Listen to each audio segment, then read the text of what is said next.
the psychic told her that in your previous life, Tom Cruise was your husband, Richard Gere was your father.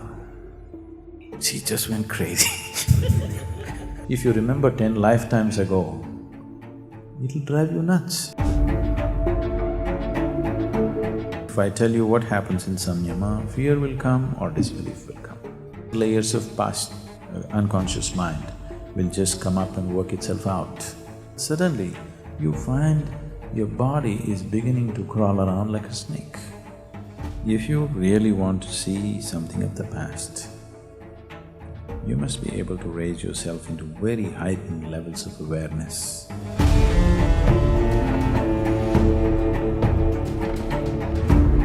Namaskaram, Sadhguru. Is it possible to explore one's past lives? Is there a way to explore past lives? I know a lot of absolutely ridiculous things are going on in Bombay about exploring one's past lives. These things are being done in such unscrupulous ways. A lady, you won't believe she is from Bombay, unfortunately. She is from Bombay, but she's now in United States for many years. They made it very big in United States. At one time, on a particular year, this couple earned the maximum amount on the share market. They were the biggest earners on the share market on that particular year. So you can imagine, in United States, the biggest earner per particular year means what they would have earned, okay. Big money they got into. And she's gotten into this whole thing that now she's mad about all this Hollywood stuff and all this. She's got homes, a couple of homes in Beverly Hills and here, there, everything just to be around there in the scene. And she's gotten hooked onto a psychic who charges $90 per hour consultation on the telephone. In person, it is more. So this psychic has been telling this lady, which this lady firmly believes. So the psychic told her that in your previous life, Tom Cruise was your husband, Richard Gere was your father. So you just have to be around. They will notice you today or tomorrow. So the husband is going nuts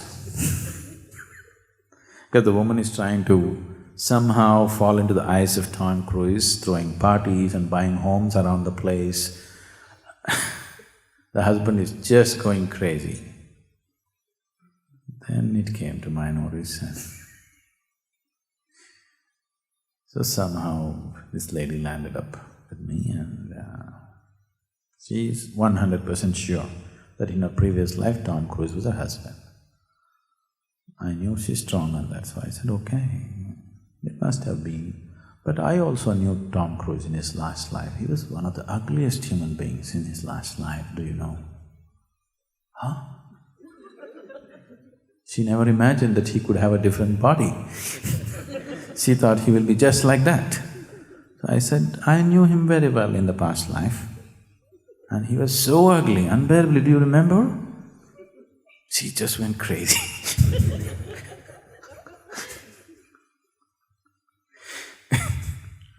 So this is what past life stuff is doing to people, driving them crazy and, all kinds of fanciful things. That's not the purpose. They're just ridiculous psychological exercises. If you really want to see something of the past, you must be able to raise yourself into very heightened levels of awareness where it'll cut through the memory lines. But what's the point? Right now, what has happened in this life, you are not able to handle the memory. What happened 10 years ago, you suffer.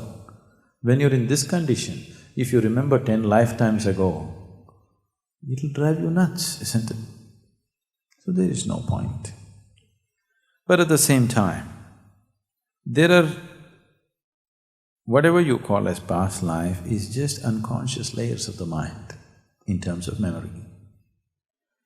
If you bring yourself to heightened levels of awareness, these unconscious layers of the mind which are ruling you from within could be broken down, could be dissolved. I don't know if they showed you…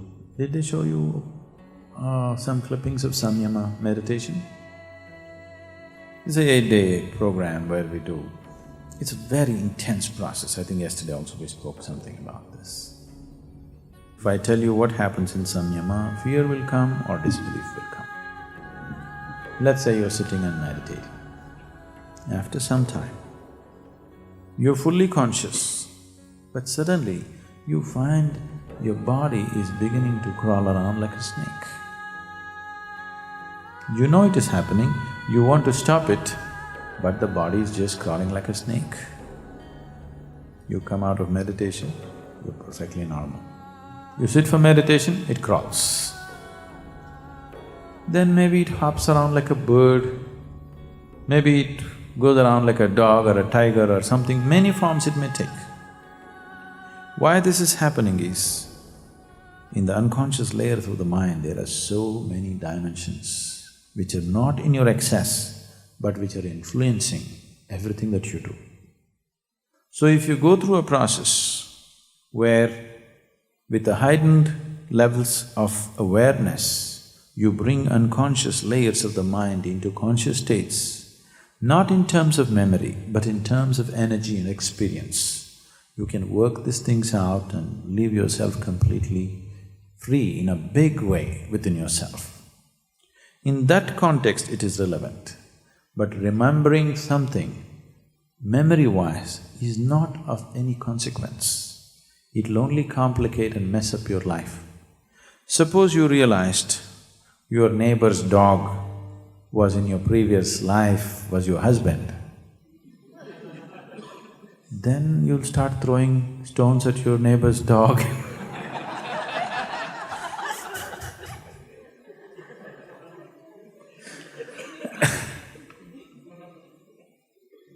I don't know, whether you'll go and kiss him or you'll throw stones at him both ways it's dangerous, isn't it? Because he doesn't remember You're throwing stones at him, you'll get into trouble with the neighbor. If you want to kiss him, you'll get in trouble with the dog.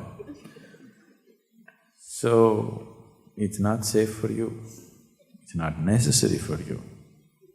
But on a different plane, if you can bring it into your experience without going through the memory process, then it becomes a way of liberating yourself in a certain way.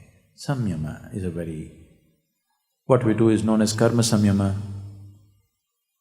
There are various types of samyamas, that's why it's karma samyama, where layers and layers of past unconscious mind will just come up and work itself out if you move to a certain level of intense awareness. No suggestions are given to you, no guidance is given to you. See, what happens in the mind is never trustworthy. Mind can deceive you in a million different ways. What happens in the body is real, isn't it? Yes? Has your body ever lied to you? Your mind has lied to you a million times, isn't it so? Body has never lied to you. So that's why we always want these things to happen physiologically, energy-wise, not on the level of the mind, because mind is capable of unlimited hallucination. It can create anything and make you believe it's real.